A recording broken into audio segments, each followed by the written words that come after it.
A math test was given to all grade 5 pupils to determine the contestants for the math quiz B. Which stat measure should be used to identify the top 15? Would it be letter A, mean score, letter B, percentile rank, letter C, quartile deviation, or letter D, percentage score? Tumpak na choice natin po for number 24, no? To identify the top 5, this should be letter B, percentile rank, ranking, di ba? Ranking system ang ating pong gagamitin bilang kukunin po natin yung top 15. Okay? So letter B po yan. When you say percentage and percentile, no? Ano nga ba yung pagkakaiba? Kasi yung iba sa inyo, letter D yung sagot. No? The difference between percentage and percentile is that the percentage represents the ratio expressed in terms of 100.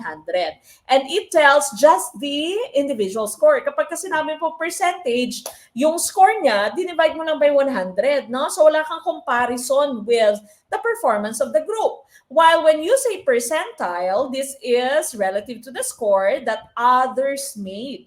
And it tells the score or rank as compared to the others. Okay? So, rank or percentile rank po ang ating hinahanap.